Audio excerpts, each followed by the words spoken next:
Showbiz fanatics, pamilya ni Miss Catherine Bernardo abay proud na inilabas sa social media ang regalo ni Mr. Alden Richards. Basta mag-umpisa sa ating updates for today's video, of course hindi natin pwedeng kalimutan na pasalamatan at i-appreciate ang lahat ng inyong mga efforts at sa inyo pong pagtitiwala.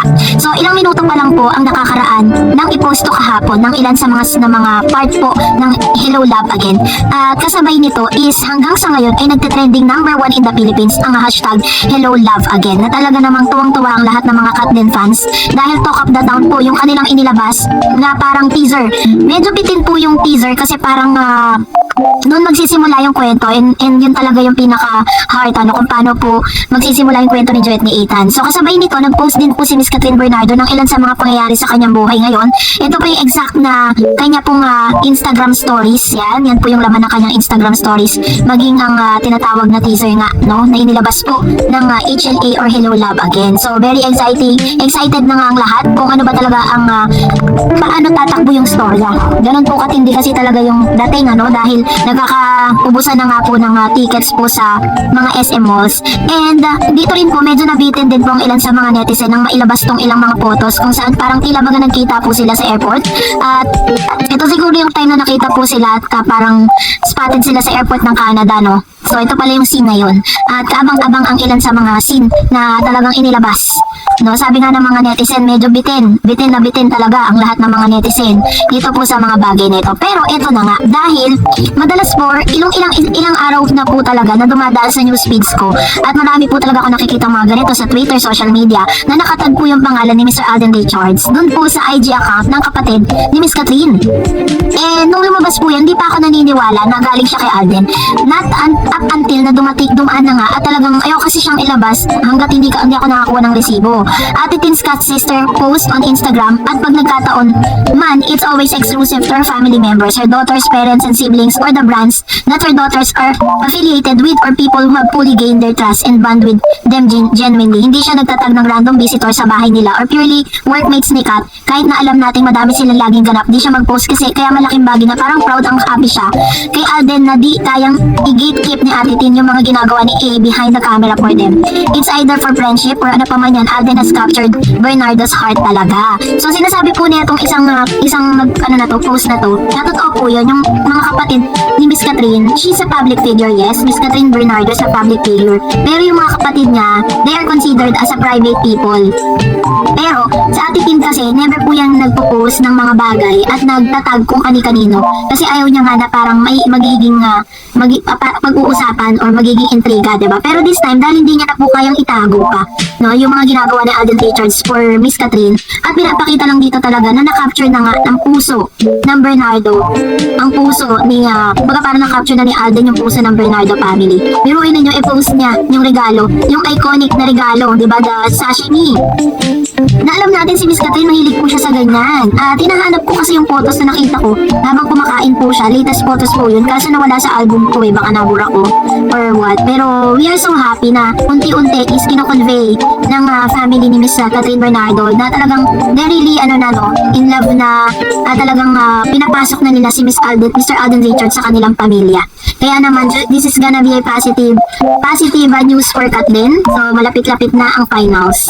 At dahil dyan, narito naman ang ilan sa mga reaction po ninyo, no? At inyo pong mga komento patungkol sa ating latest update. Sabi po ni Blue Heaven, first time in history na nangyari sa isang movie yan, the best talaga ang Kathleen. At yung nagsasabi na isang fandom dati ang sumuporta kaya lumakas ang HLG, maniwala kayo doon. Yun yung ex mismo di sumuporta yung fans niya pa kaya yun. So ito po yung kanyang komento patungkol sa kasi yung claims po nila bago pa po lumabas yung movie na to, ginagawa pa lang or parang pinagplanuhan pa lang, ginajudge na ng mga fandom na to na sinasabi na kaya daw kumita yon dahil sinuportahan, diba? Pero ayoko na magbanggit ng fandom. So anyway, thank you Ma'am Shi. And of course, sabi ni Ma'am Shi Malu Santos, praying na sana kumita ng bilyon at nakakatuwa ng Kathleen fans. Talagang they give their all sa ginagawang suporta sa dalawa. Totoo po yan, nakita natin. At sobrang yung pasasalamat po ng kampo ni Miss Catherine Bernardo, ng lahat ng team Si Alden Richards ang unang nag-post ng pasasalamat. And si Miss Catherine and sunod po si Miss Carmi, si Laysam, maging si Mami Min, at si Direk Cathy Garcia Sampana. And sabi ni Arjimed, family is love. That's how our Katden values their family or fandom. We are so grateful to know idols like Katden. You really like a living testimony that God blesses those people with a humble heart. Please keep on inspiring your generation as you serve as stress reliever, especially to the oldies like me and the rest of Katden titas. Again, Katden will always have our support as well as you, Miss Dareds. We remain. God bless Katden forever. Let us claim victory for Hello Love again. Katden, let's all nail it. Ayan. Ito naman yung kanyang prayer for Catherine and Mr. Alden Richards. And sama po kayo, no? Deserve po nila yung success na kung ano man yung meron sila ngayon. Nakita niyo po yung ngiti ni Miss Catherine. Kakaiba yun, Kasi talagang mataas po kasi talagang expectation ng lahat dito po sa movie na to. Lalo-lalo na po ng kanilang mga network. Lalo-lalo na kasi mga A-lister po sila. Sila po yung mga top artists ng bawat malalaking network. Kaya talagang yung expectation, yung pressure is lampas ng ulo po nila. Ganun katindi. Pero, syempre po, kapag po magaganda yung ginagawa mo and positive yung magiging resulta, diba? So, ito na yon. Kaya naman saan ka makakahanap ng ganitong history, first time po ito. And sabi ni Ma'am si Daisy, hello Miss Darrens, alam mo umiyak ako sa tuwa sa mga balita tungkol sa Katden. Umiiyak kasi masayang-masaya ako sa dami ng nagmamahal sa kanila. Dalawa, the best sila Katden. Patunay yan na nagkakaubusan ng ticket kasi kahit wala pa trailer or promotion sa movie. Yes, we support them all the way. Ganyan natin sila kamahal. Kahit di sila magkatuluyan, deserve nila Miss Darrens kasi ang bait nila. Dalawa kaya sila, God is giving them more blessings. Sana tumigil ng mga bashers. Wala silang magagawa. Malakas Katden kasi totoo sila. Love Katden. Ayan, heart. Ayan.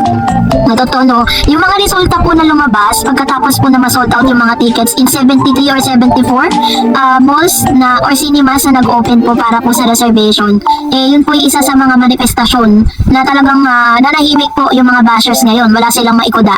Dahil lumabas na agad yung resulta, diba? Ngayon pa lang kiniklaim na natin that this is gonna be the another history making ng Hello Love again. Na ito po yung pangalawang movie ng Katden and I hope na mas masundan pa ng mas marami. Sabi ni Titi kay Blues, teaser pa nga lang Goosebumps at naiiyak na sa last part nga lang sila nakita. Mamaya na ako iiyak habang papanoorin ko ulit. May klase pa ako. Kidding aside, we can see that with Kat and Alden, it really is great to see that two genuinely good people are reaping the blessings they are receiving. Kasi very big blessing din sila sa ibang tao. This is tama po yung sinabi ni Ma'am Chino kasi alam naman natin na may kanya-kanya silang mga taong tinutulungan just like Alden Richards, meron po siyang tinatawag na AR Foundation. So, sa kanya mga interview, sinabi niya na pag may project siya, they make it a point na maghahanap siya ng isang tao or isang estudyante na gusto niyang pag-aralin, yung less fortunate, na deserving talagang pag-aralin at walang kakayanan. Yun po yung parang tinatawag niyang payback time Doon niya dinadala yung pasasalamat niya, diba? And of course, sabi ni Mr. Renato, basta last week and natupad din yung wish ng Katden fans na magkaroon ng ayuda at sa kabutihan palad na pagbigyan ni Alden, sunod-sunod from Antipola sightings up to Cat Studio used by Alden on his endorsement shoot to Ate Tin in Cat posting sailboat of sushi and sashimi, pati si Mami Min may pa-dessert of mooncake courtesy of Shangri-La Hotel pa. Pizza pa yata kasi may video kumain si QQ ng pizza. Ayun. Ito po yung sinasabi ko po sa inyo ngayon na talagang minayday po nila. Si Mami Min minayday niya yung na-receive nila and of course si Ate Tin minayday din yung sashimi na nakatag po si Alden Richards. Alam niyo po ba magkano po yung sailboat of sushi? Nung chinek po natin, it costs almost 19,000. Ganun po katindi yung regalo. And I think siguro po yun parang form of gift kasi if I'm not mistaken may nag-celebrate ng birthday sa kanila or sa part ni Alden. Hindi, sa part pala ni Alden Richards yung si Angel pa lang parang nag-birthday noon So anyways, ito po yung ginagawa ni Alden na effort para po talagang ma-win yung heart ng Bernardos. So that's it for today. For more videos and updates, please don't forget to like and subscribe and please don't forget to follow my Facebook page, Dareds TV. God bless everyone!